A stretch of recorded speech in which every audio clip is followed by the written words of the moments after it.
So I am going to try to run my chat off my phone instead of on here because I think I'll find that a little bit less distracting. I think, maybe.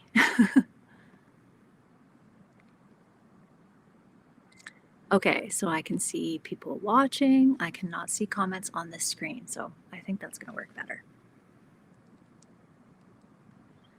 Okay, so I can see. Oh, now I better turn this off or we're going to have to listen to me twice. And I'm going to have to turn this off.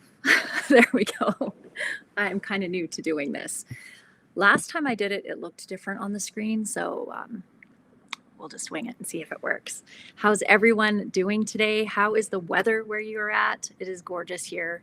We had some rain. Everything's green now and looking, well, it's a little bit greener than it was. It was looking pretty brown because we had so much drought, but it's looking better now. Let's see. Yeah, I'm so glad that we found the cow.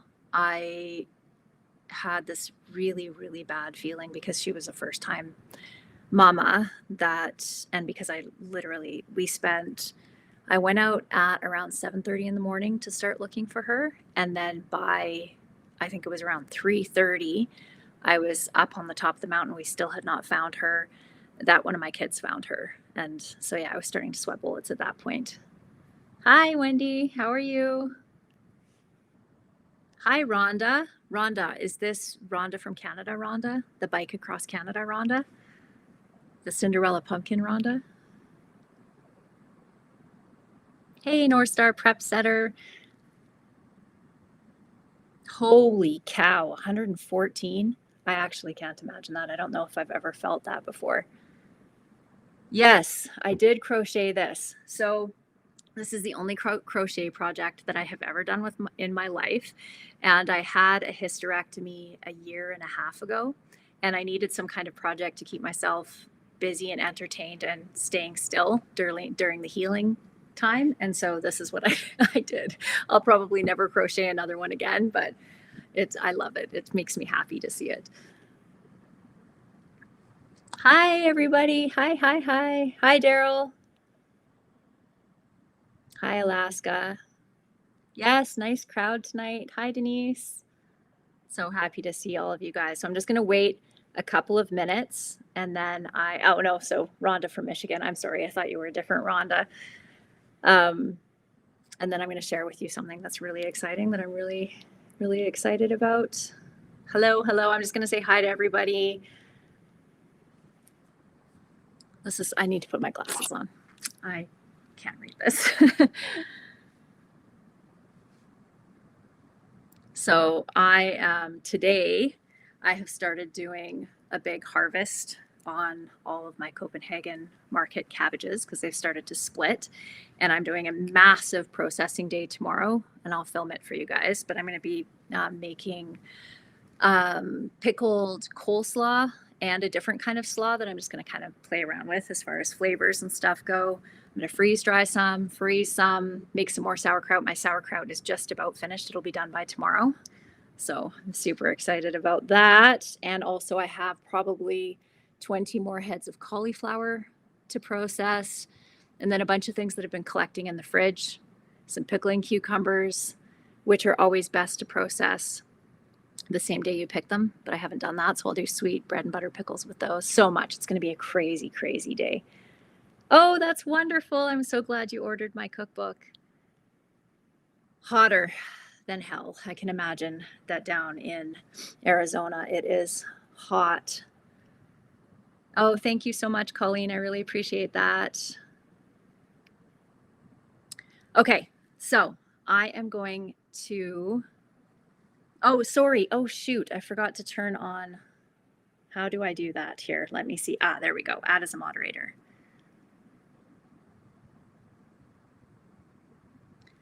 Okay, there you go. I got you on, I think. Let me know if that worked. Yes, now it has you on there. I hope I put you on as the right moderator. So I have a couple moderators tonight that I want to thank for being here. I really appreciate you guys managing the comments and everything for me. Yes, the new calf is gorgeous, isn't she? So I want to share with you this really exciting thing that I have been talking about since I think I started this project in November. And I made the mistake of starting to share it with everybody then, not having any idea the magnitude of the project or how long that it was going to actually take to do. And it took a long time.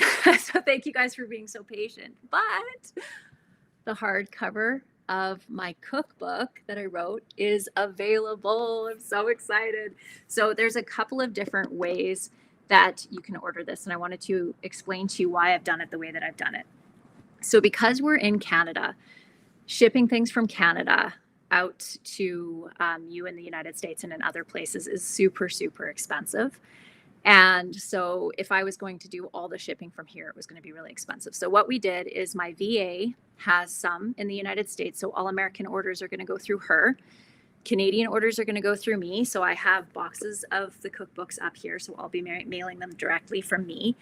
The ordering directly from me on my website, and the moderators will put the link and stuff into the comments for you or into the chat for you. Keeps the costs down for you guys a little bit. I make a little bit more off of it than if you order from Amazon or any of the other places that you can order it from as well. But it does keep the shipping costs down because we're able to ship directly from the countries that we're shipping from. So if you are not in North America, you can order from Amazon and get it shipped pretty much anywhere. It's also available on Barnes & Noble, Thrift Books, and a couple of other places as well. So yeah, I'm really excited about this. If you are interested, and I'll have to open up my chat again. It is helpful not to have the chat on the screen to keep me kind of focused. Oh, hi, Miriam. Thank you. Oh, you guys. Oh my gosh. I'm so grateful for all the support. So I shared this with my newsletter list. I have a newsletter, and if you want to sign up for that, maybe Jen, you could put that into the chat as well. But I shared it this morning, and then I shared it on Instagram, and I was absolutely overwhelmed by the support. I had to put my phone away at one point because I was just finding it so overwhelming with how much support people are showing my cookbook, and I'm so grateful for it. So I thought it might be fun to run you through the process to get to this point and how kind of funny it is. Everyone in my family thinks it's really funny that I have a cookbook. And I'll tell you why. If you've been following me for a while, then you probably know why it's kind of funny. Thank you very much. You guys, thank you so much. Thank you, Daryl. I did see your order. Thank you. Thank you. Thank you. Thank you. Okay. So the process to write a cookbook. So I started out with doing, kind of collecting recipes. All the recipes that I'd used for years are old family recipes. So my mom was a huge, massive help with this. She wrote recipes out for me because the way that I cook, as you probably know, is I'm like a little bit of this, a little bit of that. My recipes don't generally taste exactly the same from one day to the next. And so we obviously, in order to make a cookbook, we needed to refine everything down. So there's writing out all the recipes, testing all the recipes over and over and over again, making sure that they're consistent and they're right and they're with the way that we want them to be. And then I really decided that I wanted to do the photos in it. So I'll show you the inside of it. Yeah, that's right, Daryl. So one of the things that I really like about cookbooks is photos. So I like to be able to see what the food is supposed to look like. Let me see if I can find out. This is one of my favorite recipes. So on all the pages, I have bright pictures. And as you can see, the font is big. And that you can thank my mom for, because she said that so many cookbooks have little tiny font, and you need to get your reading glasses out for those of us who need reading glasses in order to read it. So we made it a nice big size with big font. So it's really easy to follow. And all the recipes, I think just about every single recipe has a corresponding photo, nice big photo in it. And I think this recipe book's somewhere around 113 pages or so. And I don't know how many recipes there are, 50 or something like that. I have a good alphabeticalized index in the back. And yeah, anyways, so I'm so nervous. Oh my goodness. So doing hang on here. Oh, I'm just wanting to make sure, because my VA is paying attention to the number of books that sell. So we want to make sure that we have enough. But anyway, so like learning how to take food photography, food pictures is a learning curve. I actually used my phone because phones have good cameras on them, and took all the pictures of it. And then was finding like a design that I liked, and I just kept it really, really, really simple, as you can see, because that's kind of how I roll, is just keeping everything really simple. And then my friend Dee from the Porter Homestead, she is incredible. She's a website designer. She designed my website for me. She also helped me with the design of the book. And then I had it go through many, many edits just to make sure. I hope there's no mistakes in it. We have gone through this with a fine-tooth comb, but I suppose it's possible. We missed one, but we really tried. And then editing it, and then finding a printer. And I used the Cookbook Creative. My friend Elaine runs that. And so she was able to help me with all the technical stuff like ISBN numbers and getting it into Amazon and all of the places that it needed to be. And then she arranged for shipping so that we could have copies that we could actually mail out. So it was a long process. So I have had the digital version available. So if the hardcover version isn't something that interests you, but you would still like the cookbook, I do have a digital version as well on my website that you can get. So I'm just going to check the chat now to make sure I'm not missing anything important. And maybe Jen, if I do miss something that's really important, you could just text me. Yeah, photos are so essential. The old grandma cooking, 100%. That is 100%. The thing. And yes, exactly, Pam, it's because I don't like to cook. So that's why this is why me writing a cookbook, my whole family has gotten quite a kick out of it, because it's not like I don't like to cook. It's that there's so many other things that I would much rather be doing. And I find cooking to be a bit of a chore, probably because I do it so much and we eat primarily from scratch. So it's a lot of cooking. Now that my kids are older and several of them are really interested in cooking and some of them are really good cooks, so we can share that load a little bit more, which has helped me to enjoy it a little bit more. But yeah, this is the first cookbook we feel like has ever been written by somebody who doesn't actually like to cook. But in some ways there's an advantage because it's super simple. Like there's no fancy ingredients. I think there's one recipe that was my grandma's go-to Sunday night dinner recipe that calls for capers, which is probably the fanciest ingredient that you're going to find in this cookbook. Everything else is stuff you probably have in your cupboard or could easily get. Oh, this is another favorite one. Okay, so it's broken up into, there's breakfast recipes, lunch and dinner recipes, and then a whole bunch of dessert recipes because our family likes a lot of dessert. So there's all kind like this pound cake is so good. So good. My very favorite, oh, so is this one. My mom's bread pudding recipe. If you like bread pudding, this is a really good one. My favorite recipes in here are the chicken penne, which is a nice like company meal because it looks kind of fancy, but it's really, really easy to make. So this one is my favorite. So good. And I like the way that photo turned out in that one too. And then dessert wise, that's a hard one. I think my grandma's lemon bars are probably, oh, but so is this. Almond puff is also really good. So a lot of these recipes, one of my other motivations for doing this cookbook is because I share a lot of recipes on my channel, and to be able to have kind of one place where most of my recipes are housed is kind of nice. And we honestly use this all the time. My kids are constantly pulling this out. Okay, I'm going to go back into the chat here. And if you have any questions for me, it doesn't have to be about cookbook. It can be about whatever. Yeah, my mom, thanks to her for the large font, definitely. They don't charge you on Amazon. What do you mean, Lena? Hello from Brazil. That's awesome.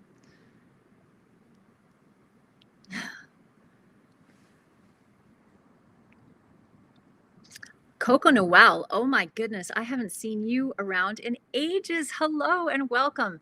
She has been following me since the very first video that I ever put out, which is amazing. I'm so happy you're still around.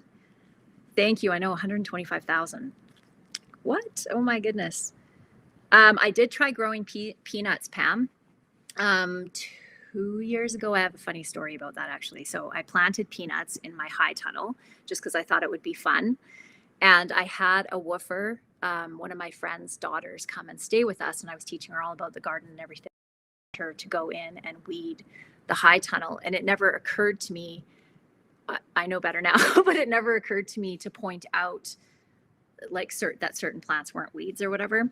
So she was super helpful, and she went through and pulled out all of my peanut plants. And I had gone in right after to check, and I didn't tell her until many months later, but I just went and planted them all back in again. And I did end up getting a couple of peanuts, but not that many. Oh, thank you. Yes, if you can put your questions in all caps, that would help a lot. Yes, all my Christmas goodies are in the cookbook.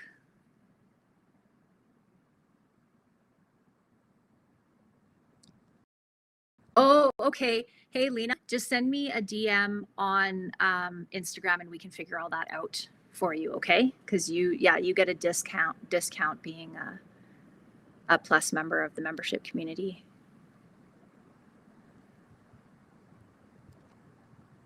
Thank you guys so much.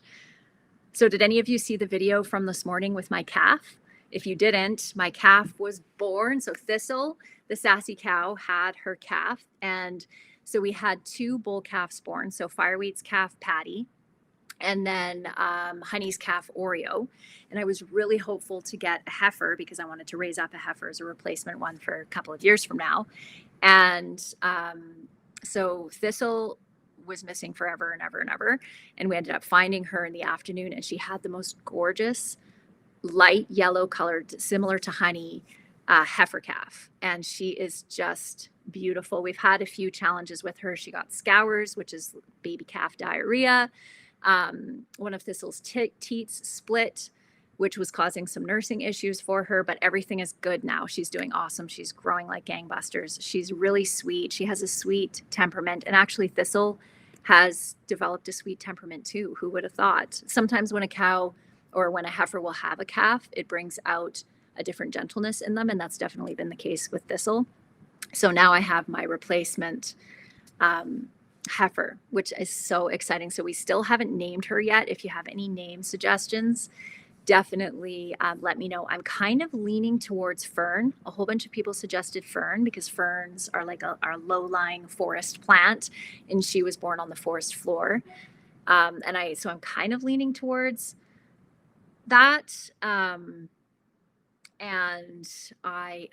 so sorry. I have no idea. So there's a super chat here. I don't even know how to tell who sent it, but thank you to whoever you are. I can see it there, but I can't see your name. So thank you. That's really sweet. Yeah, she's such a pretty calf, isn't she? So anyways, I'm leaning towards Fern. What was one of the other names? Aster was really cute. There's wild asters growing all around where she was born. But Fern, I don't know. I'm a big Charlotte's Web fan and definitely was growing up, and Fern has nostalgic connections for me. So I'm kind of leaning towards Fern, but if you have any other suggestions, let me know. Caramel. Yeah, a lot of people suggested like butterscotch, caramel, but I would really like to stick to the wheat. Oh, Charlotte. Thank you, Charlotte. I really appreciate that. I kind of want to stick to the weed plant kind of theme that I have going on with my cows right now.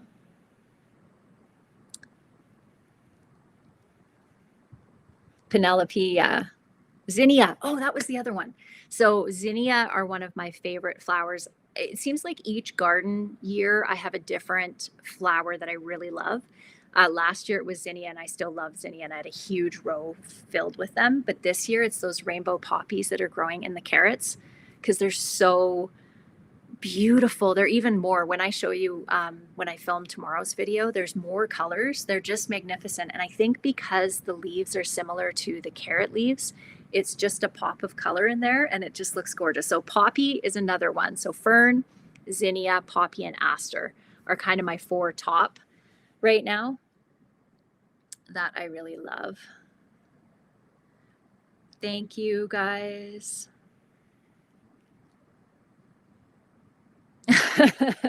Sheila, yeah. So she was just saying that her parents went on vacation once and assigned her to weed the garden, and they got no peppers or tomatoes that year. Yeah, you really have to be careful with making sure that you tell everybody which plants are actually weeds in the garden. Hi, Teresa. Poppy. Yeah, Poppy's really cute, isn't it?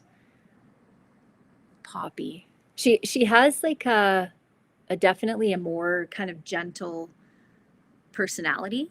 Like compared to, so Patty has been like the friendly, silly class clown guy since he was born. Oreo is totally aloof, wants nothing to do with people at all. I don't really think that he's probably going to be a very friendly cow at any point at all. Even if we can make him friendly by haltering him and petting him and all of that, I don't think it's just in his nature. And Poppy seems to be very sweet and gentle. Poppy, I just called her Poppy. Maybe your name's Poppy. Sweet pea, that's really cute too.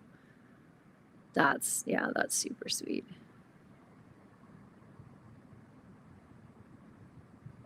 People, so it's funny. So Daryl, there's a lot of my animals that I don't name, but my milk cows I name, and I usually like to name them right away.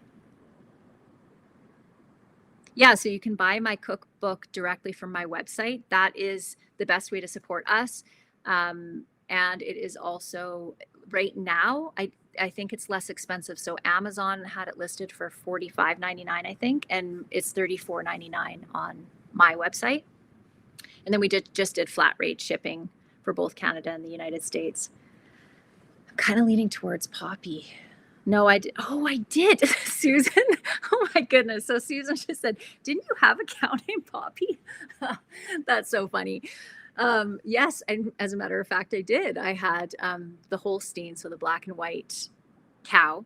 I sold her and no, I didn't sell her calf. Actually, I still have her calf.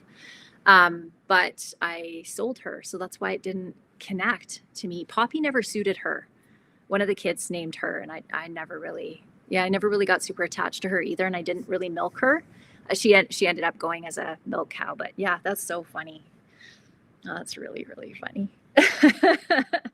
Yeah, Ellie, that's right. Clover's cute. Clover is a cute name. Patty and Clover, that would be really cute. Raspberry, that's cute too. Yeah. Okay, so we're gonna go between Poppy, Fern, Aster, and Zinnia. So those are the four kind of ones that I'm leaning towards the most. And even though I already had a cow named Poppy, would that be weird? I don't know.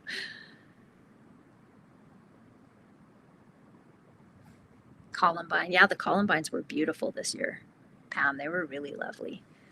Really, really lovely. Thank you, Kim. That's so lovely. I really appreciate that. How kind. I've done a few lives now. So I did the lives with ForJars, and that was a little bit less intimidating because it was with somebody else. And then, if you remember, 2 weeks ago, I did a live. If you caught it, it wasn't supposed to be public. It was for I have a membership community, and I do lives every couple of weeks with my membership community. But I was just learning how to run, and I didn't click the button for making it private, so it went out to everybody.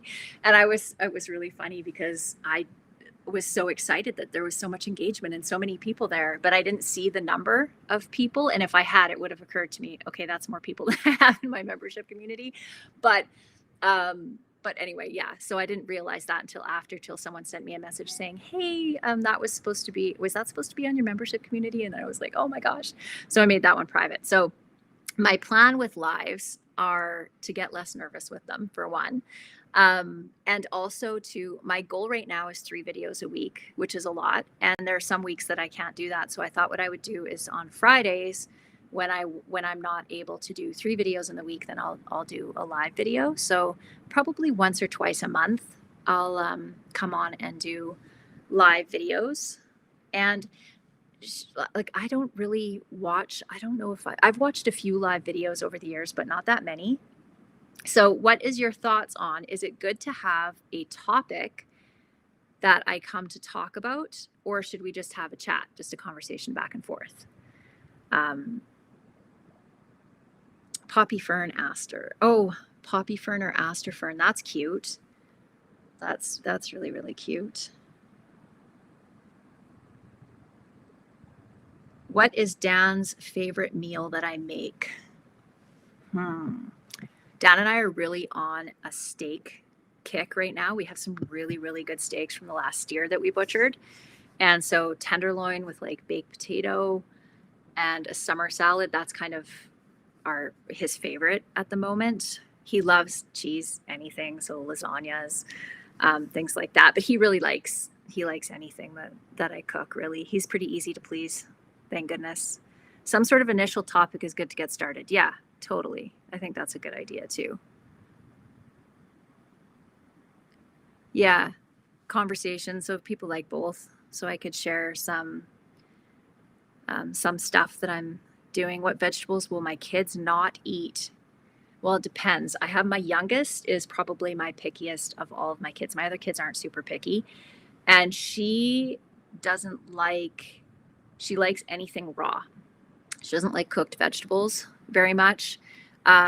Most of my kids despise sauerkraut with a passion, which is okay by me because I love sauerkraut. So it means I don't have to make a ton of it. So yeah, sauerkraut and anything that's like mushy, overcooked veggies and stuff, they're not a huge fan of. I have grown Swiss chard every year, mostly just out of habit, and we never really eat much of it, so I didn't plant it this year.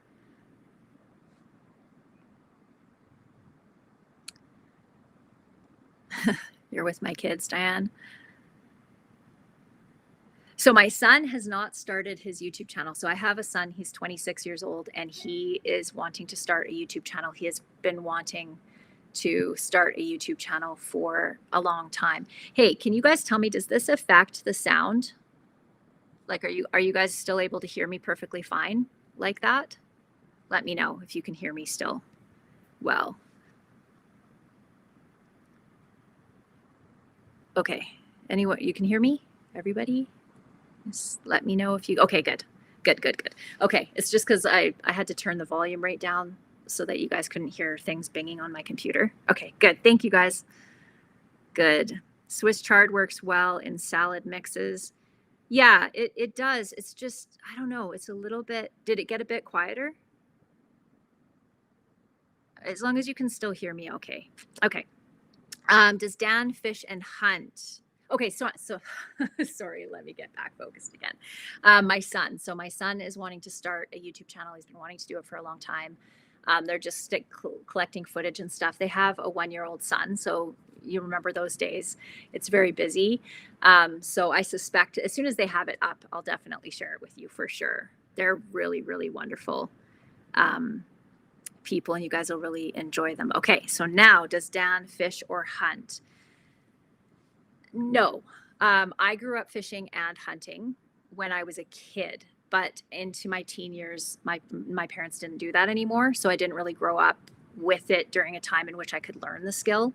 Dan did not grow up with either. So we've actually been talking recently because we raise all of our own meat here on our property and butcher a lot of it and all of that kind of stuff. But we would really like to learn it. And we have some friends. Do you guys know the channel Gridlessness? Anyway, they're some friends of ours, and we've actually just recently met in person, which was awesome. And they do tons of fishing and hunting. So we were talking about maybe them coming out here and doing some fishing and hunting with them to actually learn how. It would be something I would really love to do.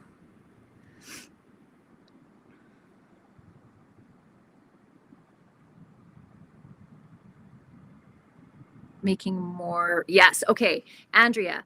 So my channel, as you've probably noticed, is very seasonal because I'm really just filming what it is that I'm doing. So I share cooking and recipes and stuff during the spring, summer, and fall. But most of my content tends to lean towards preserving food, like growing, starting a garden, growing all the garden, harvesting everything, preserving all of that food. And then the winter is where I'm sharing how I'm using all of that food and actually cooking. And so I do a lot. My cooking videos are super popular, and that's wonderful, and it thrills me, and it makes me smile in all the same ways having a cookbook makes me smile, because I'm just like, that's just so funny, because I know I'm not a bad cook. I know I'm a good cook, but I'm not like a passionate or fancy cook or anything like that. So maybe that's just what people want, is kind of that down home, regular, old school kind of cooking. So anyways, I was cooking last winter out of old cookbooks and finding a lot of joy in that. And it was bringing some of the joy back into cooking for me. So I fully plan that come the end of the harvest season in October, that I will be doing a ton of that again. And I actually have a whole bunch of new antique cookbooks, some of which we have purchased ourselves, some have been sent by subscribers, and I cannot wait to share the recipes with you. The thing that I love about recipes from old cookbooks is they just use normal ingredients, and they use stuff that I have here because we live in a way that's kind of similar in that way, where we're growing a lot of our own food. And I love that. I love the simplicity of it and the budget friendliness of it, and the fact that it is, you can make large batches of food with those recipes, which I just love. Oh, the cabin. Yes, I'm looking forward to the rebuild of the log cabin. So the cabin, we have a couple of different projects that we have going on right now. One of them is we have a little lake at the top of our property that we've just built a little dock for, and we're trying to get as much summer activities in with our kids before winter hits. So that's kind of taken us away from the basement renovation project, which is coming along very slowly, but coming along, and the cabin project, because anything that we can do indoors, we're kind of holding off until the season shifts and we're not able to go to work outside in the same way, or go have fun and frolic in the lake and do that kind of thing. So we definitely will. You guys will be able to see all of that stuff right to the end. I kind of like, I'm a slow and steady, in some ways type of person. Yeah, old cookbooks are just the absolute best. They are just my favorite. Oh, wouldn't that be so neat? Daryl was just saying, in 100 years, others will be doing the same with your cookbook. That would thrill me. And you know what really thrills me is the fact that there's cookbook or recipes that I've made over this winter from these old cookbooks that are now becoming kind of a regular thing. Do you remember the prize-winning sandwich that I made from, I think it was a 1930s first prize sandwich from some competition down in New York? And that sandwich recipe my kids absolutely love. And I love the idea that maybe there's a recipe or two in my cookbook that will become something that's regular or a favorite dish in someone else's life. Like that just is so exciting. Hi, my crooked little homestead. That's a really cute name. I like that. Dan and I frolicking on the lake. We have lots of kids, and it is definitely a frolic when we all get out there. Dan was just talking about, I don't know if you guys have seen they're giant mats, and they can fit like 1,500 pounds on them or something like that. And he wants to buy one for the kids so that they can be jumping around and splashing and all of that. And we can be sitting out on the dock in the middle of the lake, just kind of relaxing.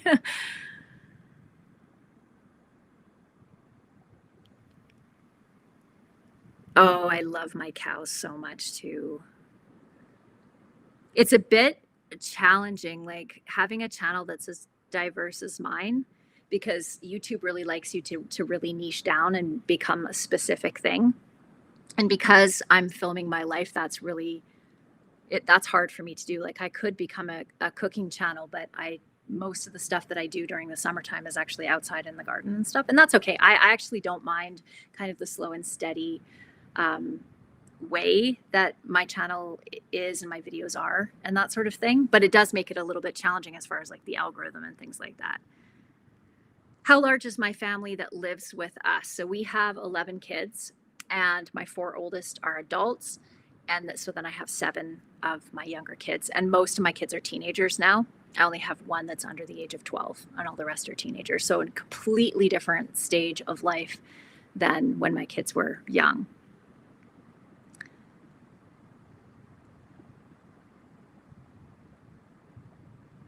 Okay, if you want to message me, if you're having any issues at all with ordering, whoever that was, I'm sorry I didn't catch your name, but whoever that was, you can send me an email or a direct message over on Instagram and I'll help you figure out whatever's happening. Marigold, that's a cute name. Teenagers, lots of teenagers. Honestly, I find the teenager age, there's challenges to it. Okay. There's definitely challenges to it, but there's so many aspects of it that I really love. And I like the conversation and how capable and competent my kids are, and that I really, really enjoy. And now I'm a grandmother, so I'm moving into a different stage of appreciation for younger kids. Yeah. Anyway, I don't, it's not too bad, but yeah, I'd move into the hoop house with that many teenagers. Yeah. I have 6 of them in the house right now.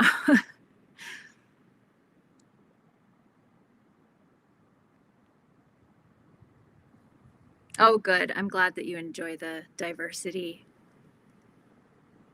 Yeah, all my kids still live in the same town as we live. So my oldest son and his fiance and their baby, they bought our house that we had before we moved out here, and they own it with my husband's mom.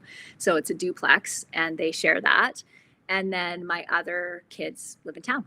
One of my daughters, Kate, you guys probably, for those of you that have been around my channel for a really long time, because she was actually a big part of my channel back at the beginning of my channel.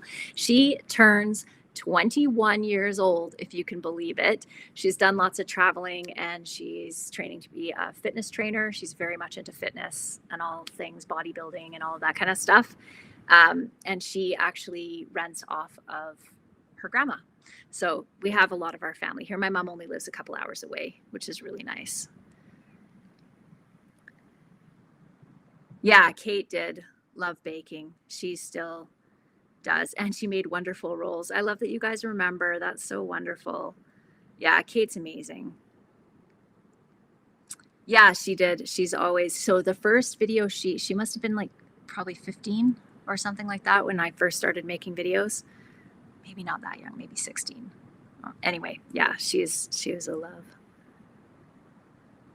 Oh, okay, so tomato plants. Yes, so I started some tomato plants. So this is for Chris Ann. I started some tomato plants in my grow room. So those were those little micro dwarf tomatoes. And I'm so sorry I didn't update you guys on this. I got just carried away with the rest of the gardening, but I moved them out to the greenhouse just in pots in whenever I put everything out there at the end in April, I guess, and they all produced fruit really, really well. There was a huge difference. I planted a couple of them in large pots in the greenhouse from seed, and they were so much bigger and healthier than the ones that I grew inside. So I think if you just had, you and a partner or something like that, then it's worthwhile to grow a couple micro dwarf tomatoes in your window. But outside of that, I think it's more just like a novelty thing because you don't really get enough off of them to make it really worthwhile. Yeah, Kate still dyes her hair. Yeah, so my daughter's famous for having very many different colors of hair. I think her hair is currently purple. She's never grown out of that. She's changes her hair color constantly. Oh, right. She dyed her hair, I think, fluorescent pink or something like that back then. Yeah, they slow to develop the dwarfs. I'm gonna have to tell Kate that so many of you said hi. She'll love that.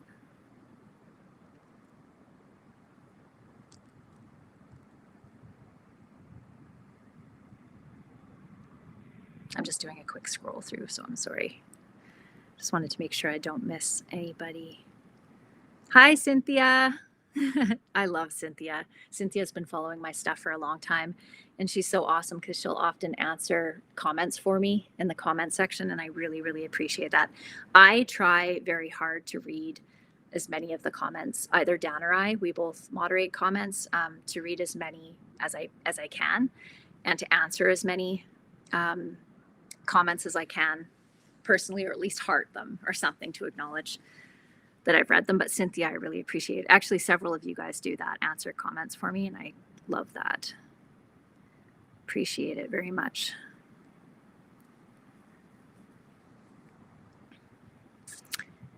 Is it hard to change the oil? So on my freeze dryer, so I have a freeze dryer, and I actually ended up ordering the oil-free pump. So I started out with the oil pump, but so I think it was $350 or something like that. It wasn't inexpensive, but anywhere in my life that I can streamline systems, even if it costs me a little bit financially, it ends up saving me time in the end.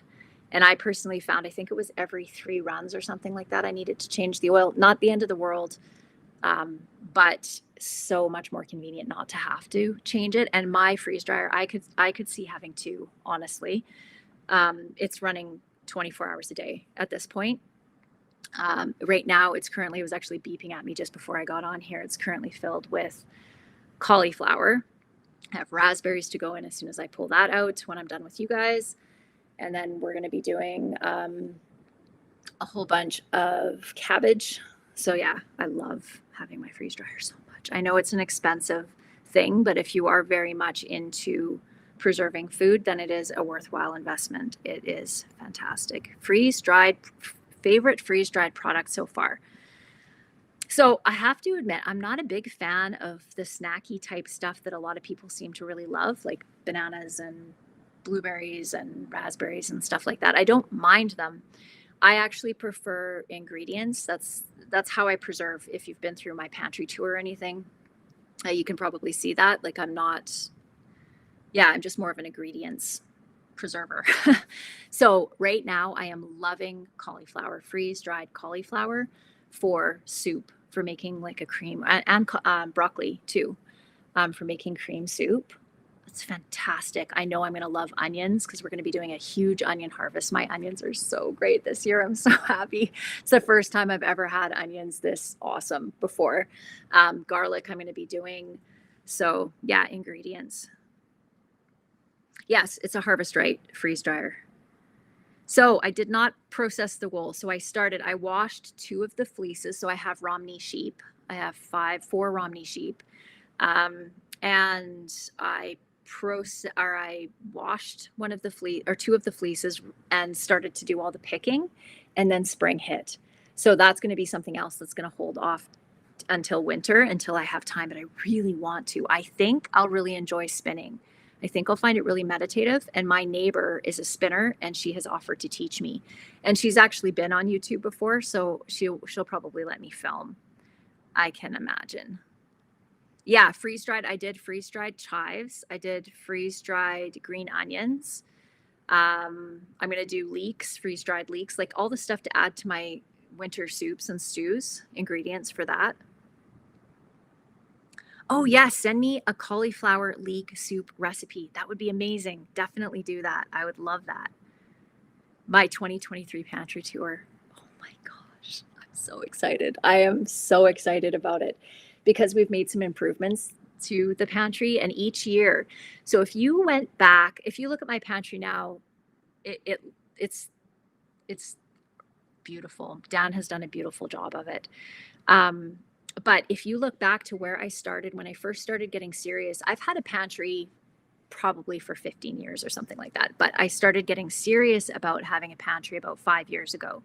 And you can look back at my first pantry tour, and I hope you would find that really encouraging, because it was really, really basic. And then we've built it up, and each year we try to improve upon it a little bit more. And sharing my pantry tour, because it's such a culmination of all of this work and effort that I put into growing food and preserving food and all of that, and Dan's put into actually building the pantry. It just feels like a cherry on the top of the cake, in a really great way.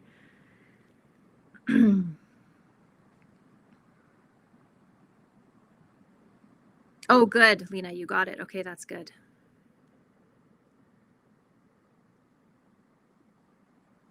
Yeah, so Andrea, you're talking about it's either called spooning onions, or what's the other thing? So that's when you actually clear the dirt around each of your onions. And I think that is it is an effective thing to do, or if you have really nice loose soil, then you don't really need to do that. But I think in the case of where you're growing, lots of them, like hundreds and hundreds of them, it's not really practical to go and do that. I think you're better off to keep your soil really nice and loose and to mulch your onions really well so that the soil stays loose enough that as they grow, it doesn't put pressure on them to keep them smaller. But yeah, I know lots of people that have had a lot of success with doing that. Tom, yeah, that's probably how you found me. A lot of people found me through that pantry tour last year. Hi, Bill. Rochelle, thank you. Yeah, that my pantry has come a long way. Adding or omitting to my garden next year. I think I'm going to go back. Do you guys remember when I did the big squash patch up where I have my potatoes and onions and carrots and stuff right now? I think I'm going to go back to that as my squash patch and grow a ton of squash. I do not have nearly enough squash this year. One, it wasn't a great year for squash, but two, I just, for some reason, I don't know why I didn't plant that many. So I think going back to planting a huge squash patch. Squash hold up here really well over the winter time in my cold room. So it's a really nice kind of backup security food to have. And I wish I did more. I'm going to plant way more carrots and I'm using pelleted carrots. I will never go back to using unpelleted carrot seeds. I mean, carrot seeds, not carrots, but unpelleted carrot seeds ever again. The difference in my carrots this year, plus just the lack of time that it took to have to worry about thinning or anything like that, and how gorgeous my carrots look this year. So I did Bolero pelleted carrot seed, and I will definitely be doing that. Tour of the root cellar, definitely will be including a tour of the root cellar as well. I don't raise quail, no. Parsnips, that's one thing that I always forget to plant early enough. It's one of those things here that you really need to put in the ground as soon as the ground can be worked. So basically as soon as it's thawed enough. And I keep forgetting year after year. I've grown parsnips a few times and I love them, but I keep forgetting to get them in early enough. Yes, so the company Kathy, where I bought my dwarf tomato seeds is called Growers Blend in Alberta. And she is absolutely fabulous. She runs a really awesome company. And if you do buy from her, tell her that I sent you. I send lots of people to her. I have not tried the giggle cake recipe. None of the, so I have a file that I've created in my email because a lot of people send me recipes that I've put all the recipes into to hold off for winter videos. So definitely, and if you've sent me a recipe, you'll probably see it on my channel in the winter time. Someone starting out gardening on 1 or 2 acres. What recommendations would I have? Well, it depends a lot of things. If you're just planning on gardening and you're not planning on having other animals, then just put in whatever kind of garden you want to put in. If you want to have animals on your property as well, then just make sure your fencing is really, really good. Because on smaller acreages, there tends to be more pressure on fences with livestock. So just make sure your fences are really good. Start with something, if you haven't ever gardened before, start with something super manageable. Don't overwhelm yourself at the beginning because you can always grow each year. So start with, I think I have, I don't even know, maybe half an acre of total gardening space or something like that. And that is more than most people ever would need because we have a large family. So just start with like a regular size garden plot and work your way up.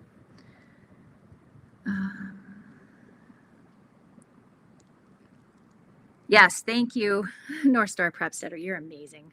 Thank you so much. Mental health, hi. You're awesome too.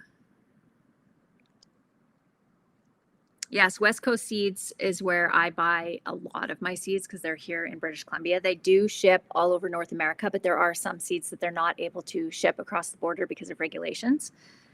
But they are a wonderful seed company.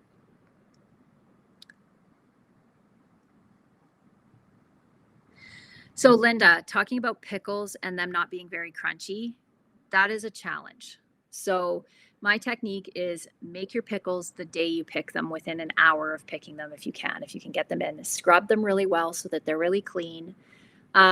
Make sure, depends what kind of pickles you're making. If you're making a sweet pickle, then you do want to put them in some salt and let some of that water come out. That helps make the pickle a little bit crunchier. A lot of people use, somebody will have to tell me what the stuff is that you can add. That's pickle crisp, I think it's called. I've never added pickle crisp before. I add plants like leaves that have tannins in them, like raspberry leaf, grape leaf, horseradish, which is what I have here. You can add a horseradish leaf and that can help crisp things up, but using the freshest produce that you have that you can possibly do is one of the biggest things. And processing times are really important with pickles. Don't extend it. If it says 10 minutes, just get them out of there. You have to let them cool down a little bit or you'll end up with siphoning, which is where the water comes out of the top. But yeah, just try to get them off of the canner as fast as you can. Alum. Yeah, alum can also work, Cynthia, for adding to. Does anyone know what the ingredients of pickle crisp are? I've been wondering this because I've seen so many people talking about pickle crisp. Maybe it is just alum. I don't know. Oh, yes, and cutting off the blossom end. That's another thing that I always do as well, because that can make your pickle not crisp.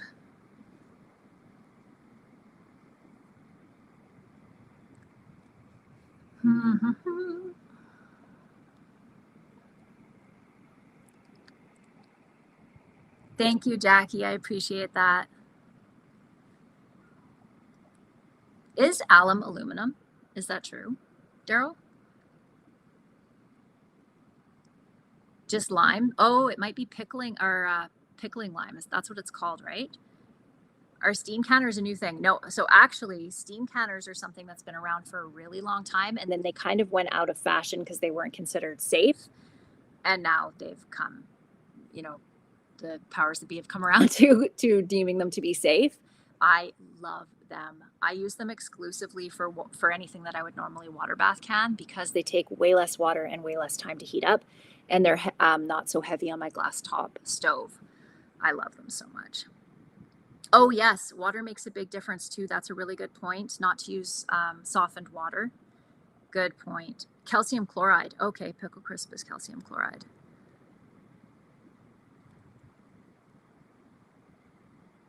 Okay, so you started your first batch. This is Megan of kraut, and little bits are coming to the top. Yeah, that's really normal, especially if you didn't put a leaf. So you know how I showed how you can put a leaf? I guess I should be keeping track of the time here.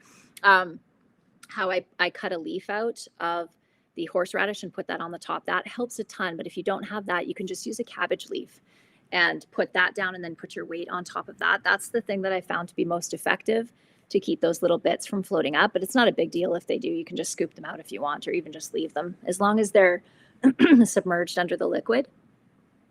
Excuse me.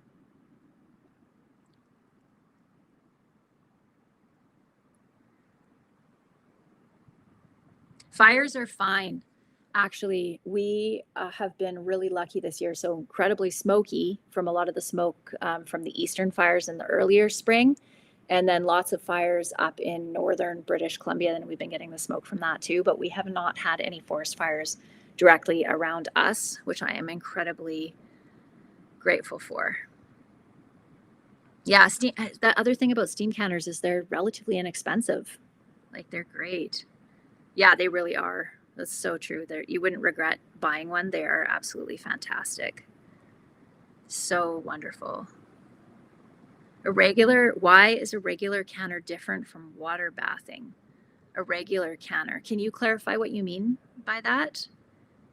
Oh, okay. Susan, so the difference between the paperback and hardback. So if you're buying directly from me from my website, I only have the hardback because this is the one that was most requested. But you can get the paperback version, which is less expensive. I think they're selling it for the same price on Amazon. I'll have to double check as I'm selling the hardback from. But the paperback is, I think it was about $5 less expensive on Amazon than the hardback one. And it's okay. I just personally, it depends how much you're going to use it. If you want it, and you're not going to use it a ton, then I think it would be fine. But I think over time, the cover would probably wear out or even tear pretty easily. But yeah, my preference would be the hardcover, I think, if you were going to choose one or the other. Oh, paperback is 24. Yeah, so it's much less expensive. It's almost $10 cheaper than buying the hardback. Oh yeah, those fires.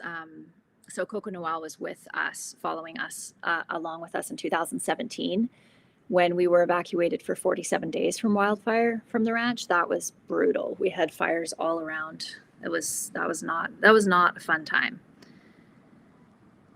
Water bath or pressure canning for if you're a first time canner, water bath for sure. It's way less intimidating, way more flexibility, way less issues with safety, especially if you're pickling things, because anything that has a high level of vinegar is pretty safe as far as any kind of other bacteria that you wouldn't want in there. So definitely water bath canning.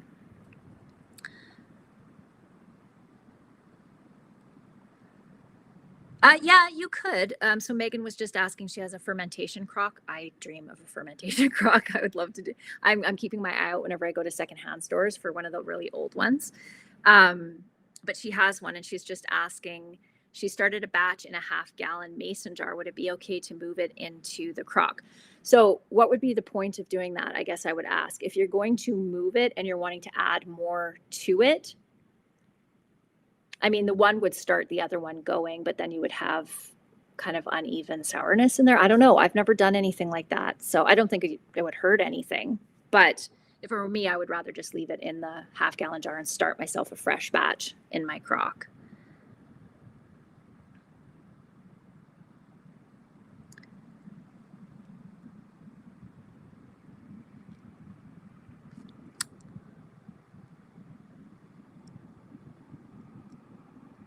Oh, so Tom was just saying that we'd be surprised about the paperbacks, that they hold up really well over time.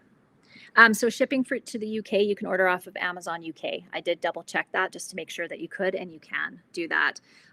Anything that's directly off my website, we're not taking international orders because the shipping for you would be so much more than just ordering it off of Amazon. Okay, we only have a couple more minutes. My goodness, this hour went really, really fast. I'm so excited that so many of you are here. Thank you so much. Your support, and honestly, one thing I do want to say before I sign off is that the internet is kind of notorious for being not a nice place and lots of mean, horrible people. And of course, I've had my fair share of not nice comments, but overall, 99.99999% of you are such nice people and so supportive and kind and have really added something to my life. And I just wanted to thank you for that, because it's, yeah, in a world that can seem like it's kind of a dark place sometimes, you guys are nice, bright lights out there. I know, 357 watching, like, oh my goodness. It's so crazy. Oh, Rochelle, thank you. I really appreciate that so much. So yeah, so if you can check Jen, so my friend Jen, Serenity Hill Farmstead, is here, one of the moderators. She's going to drop a link in for my website if you do want to go over. I also have a couple of other e-guides over there. Pressure canning, I have a pressure canning guide. They're only $4. Water bath canning, steam canning, canning troubleshooting. What else do I have over there? A couple of other ebooks. And then I also have the digital cookbook if you would prefer that over the hardcover, and then the hardcover one as well. So if you want to go and check that out. And then also, I didn't even mention this yet with 2 minutes to spare. Good grief, I'm so bad at advertising myself. But I do have a membership community. And the reason that I set that up is because it allows me a space to answer questions more specifically. I share lots of guides over there on specific subjects. So this month we're talking about all things preservation. So we've already done a canning month, so that content is available. Any content that I posted from before, I just started in May, so there's not a ton, but it's building. But we're talking about all things food preservation. So I'm going to be sharing some videos, some tours of my root cellar and how to use the freeze dryer, pressure, or I already have pressure canning, but a couple of other things. And then I also do lives, Zoom calls over there, and regular emails. And then you also get to be part of my close friends list on Instagram. as well, and then be able to have access to just asking me questions directly and me getting back to you. So if you are interested in joining my membership community, I have it open for the month of August. I'll be opening it up again probably in November. I think it's easier for me if I just have short times that I open it for, because then I can manage it better. But that is also available over on my website. You can go look at the landing page for that and find out, excuse me, any other information about it that you might have, or if you have any questions, you can just email me directly about that. So I think that brings us to 6 o'clock, my friends, and I am so grateful to all of you who came and who are still here after an hour. Thank you guys so incredibly much. I will probably be back with you for another live in around 2 weeks' time, unless next week gets crazy and I can only do 2 videos, in which case I'll see you next Friday.